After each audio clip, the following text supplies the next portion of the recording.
बाघ और कछुए की कहानी। एक जंगल में एक बाघ का बच्चा घूम रहा था। उसे एक कछुआ दिखी। उस बाघ के बच्चे ने कभी भी कछुए को नहीं देखा, यही पहली बार था। बाघ ने कछुए के पास आकर पूछा, कौन हो तुम? करके पूछा। तब कछुए ने कहा, मैं भी तुम्हारी तरह एक जानवर हूँ, मेरा नाम कछुआ है। उसके बातों को सुनते ही बाघ के बच्चे को बहुत गुस्सा आया। मैं इस जंगल का होने वाला राजा हूँ, तुम और मैं एक कैसे हुए? बोलते हुए मारने वाला था। तभी तुरंत कछुए ने अपने सिर और पैरों को अपने सख्त शरीर में ले लिया। इससे बाघ का गुस्सा और बढ़ गया। उस कछुए को एक लकड़ी से मारने पर भी कुछ नहीं हुआ। फिर पत्थर लेकर पीटने लगा, फिर भी कछुए को कुछ भी नहीं हुआ। इतने में उस कछुए ने कहा, सुनो बाघ राजा, आप न कुछ भी लेकर मार लो, पर दया करके मुझे पानी में मत फेंकना। बोलते हुए विनती कर रही थी। उस कछुए को पानी से डर लगता है करके समझने वाला बाघ तुम्हें बिना मारे छोड़ूंगा क्या? बोलते हुए उस कछुए को लेकर बाजू के तालाब में फेंक दिया। पानी में गिरने वाले कछुए ने हंसते हुए कहा, अरे वो मूर्ख राजा, मैं तो इसी पानी में जीती हूँ। मैं और तुम एक साथ नहीं है। मैं तुमसे ज्यादा बुद्धिमान हूँ। मैं तुम्हारे हाथ में कभी नहीं आऊंगा। तुम मेरा कुछ भी नहीं बिगाड़ सकते। बोलते हुए चिढ़ाकर कछुआ पानी में डूब गई और बाघ उसकी बुद्धि को देख चौंकता रह गया। लोमड़ी और बाघ की लड़ाई। एक जंगल में एक लोमड़ी रहती थी। वह बहुत ही चालाक थी। जंगल में उसका कोई दोस्त नहीं थे, क्योंकि वह लोमड़ी हमेशा सबको धोखा देती थी। कुत्ता, भेड़िया, बाकी के कोई भी जानवर इससे नहीं मिलते, दोस्ती भी नहीं करते थे। उससे सभी जानवर बच के घूमते थे। रात के समय बाकी के जानवरों को अपने अजीब से आवाजों से डराती थी। खामोशी के रातों में उसकी आवाजों की वजह से किसी की भी आंख नहीं लगती थी। चूहे अपने बिलों से बाहर नहीं निकलते, पक्षियाँ अपने घोंसलों में ही रह जाते थे। बाकी के जानवर भी उसकी चीखों को बर्दाश्त न कर पाते हुए अपने अपने जगहों में रह गए। ऊपर से लोमड़ी अपनी बड़ाई करती फिरती थी कि मुझसे ज्यादा जोर से कोई नहीं चिल्ला सकता। मेरी चीख सुनते ही सारे जानवर डर के भाग जाते हैं। इस तरह लोमड़ी हद से बाहर निकल गई। ऐसे चिल्लाना नहीं करके उसे बोलने का साहस किसी भी जानवर में नहीं था। एक दिन उसे बाघ का शरीर मिला। उसे देखते ही लोमड़ी को एक अजीब सी चाल सूझी। तब से उसके तेवर ही बदल गए। वह उस शरीर को पहनकर बाघ की तरह बदल कर बोली, आज से मैं बाघ राजा हूँ। उसका बल और साहस मुझ में भी है। जंगल के किसी भी जानवर को डरा सकता हूँ। अब से इस शरीर को पहने रखूंगा करके निर्णय किया। जंगल में आए हुए नए बाघ को देख छोटे जानवर डर के कांपने लगे। उस बाघ के किए हुए हमलों को बर्दाश्त नहीं कर पा रहे थे। लोमड़ी बाघ के रूप में उस जंगल का राजा बनकर पाल रही थी। ऐसे कुछ दिन बीत गए। एक दिन लोमड़ी जंगल के एक कोने में गई। उधर वह अकेली थी। उतने में अचानक एक बड़ा बाघ उसके सामने पड़ा। लोमड़ी को यकीन ही नहीं हो पा रहा था। वो तो सचमुच का बाघ था। अब तक इस जंगल में कोई भी बाघ या शेर तो नहीं आया, तो फिर अब ये कहां से आया होगा करके सोचते हुए डर के कांपने लगी। बाघ के रूप में सभी जानवरों को डराने वाली बात जानकर सचमुच का बाघ गुस्से से लोमड़ी के ऊपर कूद पड़ा। उसमें भी एक समान बल और साहस है करके समझने वाली लोमड़ी उससे लड़ने लगी। ऐसे सचमुच का बाघ और इस लोमड़ी बाघ के बीच बहुत देर तक एक युद्ध ही हुआ। लेकिन लोमड़ी भी कितने समय तक सामना कर सकती थी और उसने मदद के लिए चिल्लाया, लेकिन एक जानवर तक उसकी मदद करने नहीं आया। आखिर में बाघ ने अपने मजबूत पंजे से एक देकर उस लोमड़ी को मार दिया। बाकी के जानवरों के प्रति क्रूर स्वभाव का लोमड़ी उतना ही क्रूर मौत मरी। इस कहानी की शिक्षा है कि हमारा बुरा स्वभाव हमारी बुराई ही करता है। नाचने वाला बंदर। एक जंगल में एक बंदर था। वह बहुत ही शैतानी था। बाकी के बंदरों से खुद को महान समझता था। हमेशा सभी बंदरों से अपनी तारीफें करवाता था। वह उन सब से महान था ना, तो कभी कभी भीड़ से दूर जंगल में अकेले घूमता था। इसी जंगल में एक बहुत चालाक लोमड़ी थी। वह भोजन के लिए सारे जगहों में घूमती थी।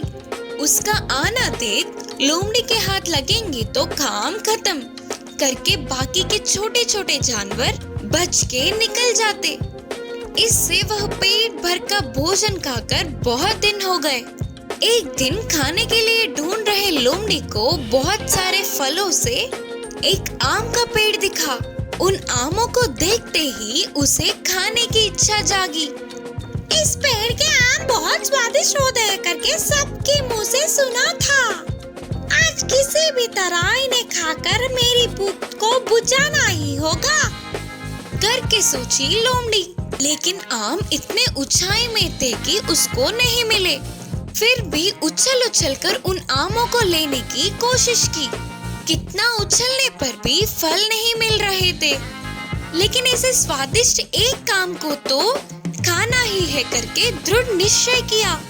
ऐसे बार बार कोशिश करती रही। इस लोमड़ी को देख पेड़ पर बैठा शैतान बंदर गिर गिर के हंस पड़ा। उस बंदर को देखते ही लोमड़ी को एक चाल सूझी। ओ मेरे सुंदर सा प्यारा सा बंदर दोस्त, तुम्हें ना देखने वाले इन हाके किस बात की, और तुम्हारी तारीफें ना करे तो ये मुंह किस काम का। बोलते हुए शुरू किया। पहले से ही तारीफों से फूलने वाला बंदर लोमड़ी की बातों से और उबर गया। तुम्हारे चलने से ही मोर नाचना सीखेगी। तुम चलने से अच्छा उस पेड़ पे नाचोगे तो उसकी सुंदरता एक अलग ही बात होगी। मुझे तुम्हें पेड़ पर नाचते हुए देखना है करके लोमड़ी के बोलते ही वह बंदर खुशी से उस पेड़ पे इधर उधर उछलने लगा। इससे बहुत सारे आम नीचे गिरे। लोमड़ी की खुशी का ठिकाना ही न रहा। उन सारे फलों को टोकरी में डालकर बोली, अरे ओ टेढ़ी बंदर, तेरी पागल को देख नहीं पा रहे हैं, बस कर अभी। बोलते हुए और चार बातें सुनाकर उस फलों के टोकरी को लेकर उधर से झट से भाग गई लोमड़ी। अचानक घटित इस घटने से शैतान बंदर चौंक गया। इस कहानी की शिक्षा है कि तारीफों से उबरना नहीं। बेकार का साधन। एक जंगल में एक खरगोश रहती थी। उसके कभी भी खाते समय एक लोमड़ी पीछे से वार करती थी। उससे वह खरगोश कैसे भी बच जाती थी। खरगोश अब उस लोमड़ी को नहीं सह पाते हुए सोच में पड़ गई। एक दिन खरगोश हाथी के पास जाकर बोली, भैया आप दांत अच्छे से बांधते हो सुना है, मुझे अच्छे 2 दांत बांध दो। खरगोश के दांतों की जांच करके हाथी ने कहा, तुम्हारे सभी दांत अच्छे ही है ना? अच्छे नहीं है करके नहीं, मुझे और भी लंबे शेर के दांतों की तरह चाहिए, खरगोश ने कहा। फिर हाथी ने पूछा, किस लिए? लोमड़ी को डराने के लिए। मैं उसे नहीं सह पा रही हूँ। उसे देखने पर मुझे भागना पड़ रहा है। आगे से वही मुझे देखकर भागेगी। उस पर हाथी खूब हंसकर खरगोश को 2 बड़े डरावने दांतों बनवा दिया। खरगोश अपने आप को शीशे में देखकर बोली, अद्भुत, अब देखती हूँ उस लोमड़ी को। बोलकर उस लोमड़ी को ढूंढते हुए गई। उसके थोड़ी दूर जाते ही पेड़ों के बीच लोमड़ी दिखी। खरगोश लोमड़ी को देखते ही हर बार की तरह डर के भागने लगी और उसके चंगुल से भाग गई। फिर से हाथी के पास आकर बोली, भैया इन से डरावने दांतों को लगा सकते हो क्या? उन्हें देखते ही लोमड़ी भाग जाना चाहिए, बोलकर खरगोश पूछती है। उस पर हाथी फिर से हंसकर बोली, बदलना तुम्हारे दांत नहीं बल्कि तुम्हारे दिल का डर। उसे हटाकर मजबूत दिल रखना पड़ेगा, तब तक तुम्हारी समस्या नहीं सुलझेगी। हाथी ने कहा। उससे वह कुछ न कर पाते हुए वह डरपोक खरगोश वापस चली गई। इस कहानी की नीति है कि चाहे डरपोक कुछ भी कर ले, शक्तिमान इंसान के सामने कुछ नहीं कर पाया। मक्कार बिल्ला। एक बार एक जंगल में एक पेड़ के अंदर एक कौवी रहती थी।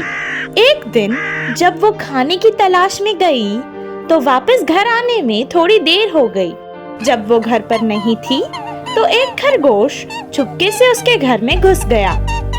जब वो वापस अपने घर आई तो खरगोश को देखकर हैरान हो गई और पूछने लगी, तुम कौन हो और यहाँ मेरे घर में क्या कर रहे हो? ये मेरा घर है। जब मैं यहाँ नहीं थी तो तुम चुपके से मेरे घर में घुस आए। चलो अब जाओ यहाँ से।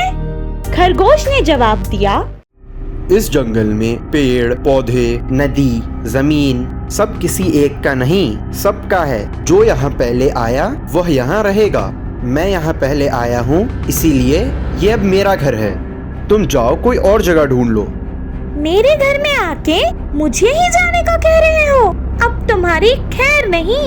एक आखिरी बार कहती हूँ, जाओ यहाँ से वरना तुम नहीं बचोगे। ठीक है, चलो देखते हैं कि कौन ज्यादा ताकतवर है। चलो किसी से इसका इंसाफ कराते हैं। ठीक है, पास ही में एक बिल्ला रहता है, वो हर किसी का इंसाफ करता है। चलो उसके पास चलते हैं। क्या कहा तुमने? बिल्ली? बिल्ली कितनी भी समझदार क्यों ना हो, चोरी और मक्कारी तो उसके खून में होती है। बिल्ली तो जानी ही जाती है मक्कारी से, और तुम चाहते हो कि मेरा इंसाफ एक बिल्ली करे? ऐसा कभी नहीं हो सकता। एक बार फिर से सोच लो। शायद तुम उसके अक्लमंदी और इंसाफ के बारे में नहीं जानते। इस जंगल में सभी लोगों की परेशानियां उसी ने हल की है। तुम मेरी बात मानो और चलो उसके पास। खरगोश ना चाहते हुए भी वहां जाने के लिए राजी हो गया। वो दोनों बिल्ली के पास गए और सारी समस्या उसे सुनाकर उससे न्याय मांगने लगे। मैं बहुत बूढ़ा हो गया हूँ और मुझे अब कम सुनाई और दिखाई देता है। तुम्हें जो भी कहना है मेरे पास आकर कहो। वो दोनों उसके पास फिर से गए और सारी समस्या उसे फिर से सुनाने लगे और उससे पूछने लगे कि पेड़ के अंदर कौन रहेगा और कौन दूसरी जगह रहेगा। तभी बिल्ली ने कहा, मेरे प्यारे दोस्तों, ने भी अच्छे से रह लो। आखिर एक दिन सभी को मरना है। हमारे साथ जाने वाले हमारे अच्छे कर्मी ही होते हैं। कुछ भी हो जाए, तुम दोनों हमेशा अच्छे काम ही करना और कभी बुराई का साथ मत देना। जब तक जिंदा हो हमेशा एक दूसरे के साथ अच्छे से रहना। और इतना कह के वो धीरे धीरे उनके पास आने लगा और एक ही झपटे में उन दोनों को अपने पंजे से पकड़ लिया और इनका शिकार कर लिया। इस कहानी से हमें ये शिक्षा मिलती है कि मक्कार लोगों को कभी भी अधिकार नहीं देना चाहिए।